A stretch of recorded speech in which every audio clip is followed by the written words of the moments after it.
প্রথমবারের মতো অনুষ্ঠিত হয়ে গেল অল বাংলাদেশ ওয়াদো কারাতে চ্যাম্পিয়নশিপ। 2 দিন ব্যাপী এই কারাতে কম্পিটিশনে যোগ দেয় দেশের 43টি দল। 40 জন বিচারকের সামনে ওয়াদো কারাতের দক্ষতা প্রদর্শন করেন 578 জন অ্যাথলিট। এই আসরে দক্ষতার ভিত্তিতে প্রত্যেক প্রতিযোগীকেই দেয়া হয় ব্যাজ। আয়োজকরা বলছেন, নিয়মিত ওয়াদোকাইয়ের এমন চ্যাম্পিয়নশিপ আয়োজন করতে পারলে এতে আগ্রহ বাড়বে তরুণ প্রজন্মের।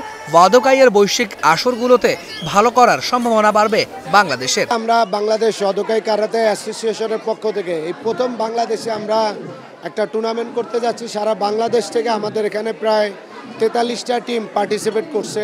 এর ভিতরে 1 নম্বর টিম হলো বাংলাদেশ পুলিশ টিম এবং বাংলাদেশের বিভিন্ন স্থান থেকে, বিভিন্ন জেলা ক্রীড়া সংস্থা এবং বিভিন্ন ক্লাব থেকে এই টুর্নামেন্টে প্রায় 600-র কাছাকাছি প্লেয়ার পার্টিসিপেট করছে।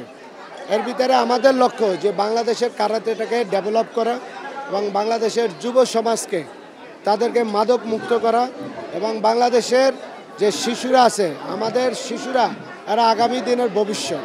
যার জন্য আমি চাই যে আমাদের এই যেমন কারাতে যে অ্যাসোসিয়েশনের মাধ্যমে সারা বাংলাদেশে কারাতের প্রতিষ্ঠানগুলি আরও ডেভেলপ করুক এবং কারাতের আরও উন্নয়ন হোক। লম্বা সময় ধরেই ওয়াদোকাই কারাতে শিখছেন হাজারো অ্যাথলিট। বড় পরিসরে এমন আয়োজনে খুশি তারা। প্রতিযোগিতার পাশাপাশি আত্মরক্ষার ক্ষেত্রেও ওয়াদোকাই কারাতে বড় ভূমিকা রাখবে বলে আশা তাদের। আমি টুর্নামেন্টে ফাইটে সিলভার পেয়েছি, তারপর কাতায় সিলভার পেয়েছি, আর টিম কাতায় গোল্ড পেয়েছি। আমি 3টা গোল্ড পেয়েছি, একটা কমিটিতে, একটা কাতাতে আর একটা একক কাতাতে। আমি বড় হয়ে সেন্সি হতে চাই, একটা কারাতের মাস্টার হতে চাই।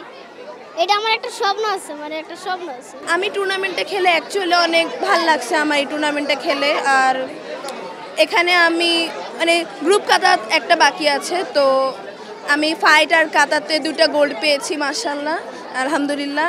আর আমার অনেক ভালো লাগছে এই 2টা গোল্ড পেয়ে, যে আর আমি ভবিষ্যতেও এটা চালিয়ে যেতে চাই, একজন রেফারি হতে চাই।